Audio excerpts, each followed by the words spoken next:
Pains of Growing. It's all about coming of age.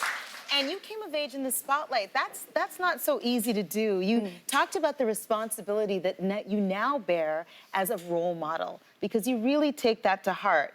And I'm just wondering what that looks like for you. Well, I mean, I think on one end, of course, it's, you know, a really great thing to have people look up to me and, you know, I guess be influenced by, you know, my message and things that I have to say. But of course, there is one side of it that can be difficult because I feel like a kid a lot of the time too that's trying to figure everything out. So it can be tough.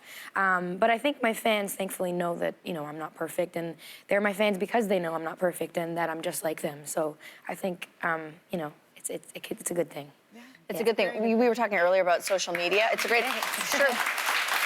We were talking earlier about social media, and isn't it so fun? And in fact, we know that last week you actually announced that you were leaving social media because, as a lot of people can attest, it can be a toxic culture online for a lot of people. Yeah. You were back the next day. I was. And you said, I'm back for my fans. I had a moment, back for your fans. But what is that relationship that you're trying to figure out with social media?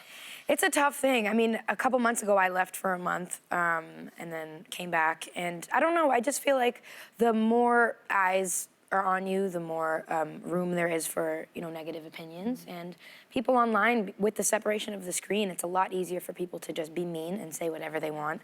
And it was just turning into a lot because I had done a lot of things on TV that week. I guess that exposed me to more people, and it was just a lot. So I left, and then that same day, I was like, wait a minute.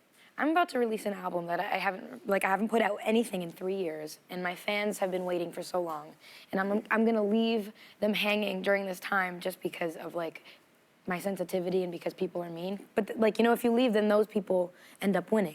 So I came back just for this like album period, and if, you know, a time should happen again where I feel like I need to leave, I think I'll just go instead of like saying something, because it turned it into something bigger than I hoped it would. I forget my platform sometimes. So, yeah. Well, what advice would you have? Like, many of your fans are quite young, and many young people just in general are online. So if somebody's watching out there and is having a hard time navigating it, is there any advice you would give to them?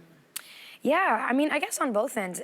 Also, I mean, as much as advice that I could give to someone who is like going through that type of like cyberbullying thing, I could give, you know, to the person on the other side that's basically doing that. And I hope that my fans or anyone who supports me remembers just to be nice to people. You know, it's so easy, like I said,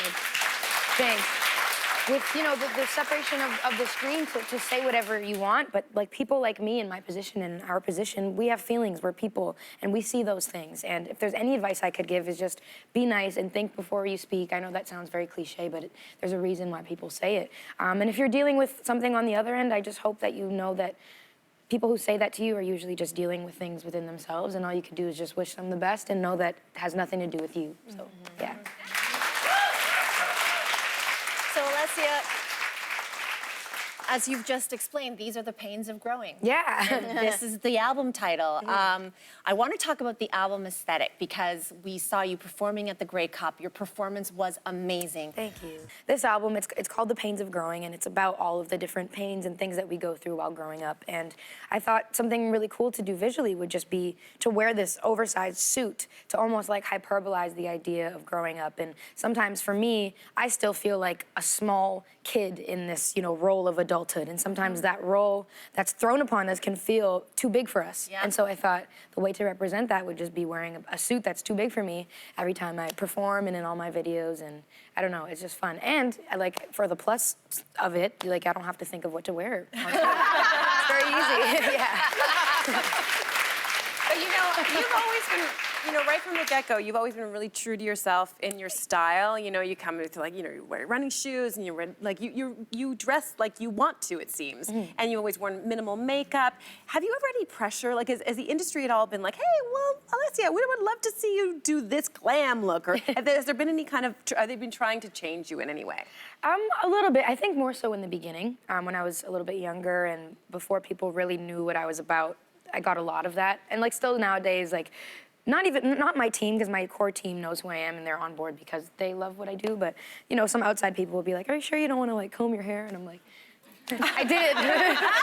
It's just curly, you know, so things like that. But as I go on and as I'm exposed to more people and they know what I'm about, I think people just kind of like lay off because they know that that's who I am. And I don't do it for any reason other than like, this is just me, you know? I'm not trying to be outwardly different. Like, this is just the way that I dress, and I don't see a reason to change that for my job.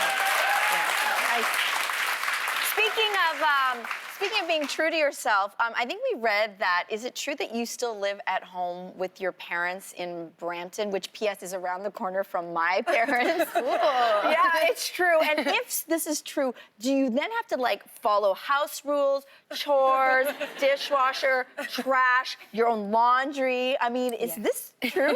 It's very true. Of course, when I go home, like, my parents don't see me as anyone other than their daughter, so they're like, yeah, okay, perfect, you're home. Could you set the table? Could you do this? Like, my room's always a mess, so they're always making me clean up. It's 100% the same, which I kind of like. I like that I'm just the same. Yeah. Yes. Okay, speaking of home, you were discovered on YouTube, and in many of those original videos, we saw you performing covers in a closet or in the bathtub. Yes. So when you go home, do you still revisit these favorite places and check in and write songs there? I actually do. I really do. And the reason I would do that is because I was really shy to sing in front of people, and my dad would always also get like annoyed when he was watching TV and he would hear me like belting notes. So I would just like hide myself in little small areas so I wouldn't get in trouble, and so like no one would hear me.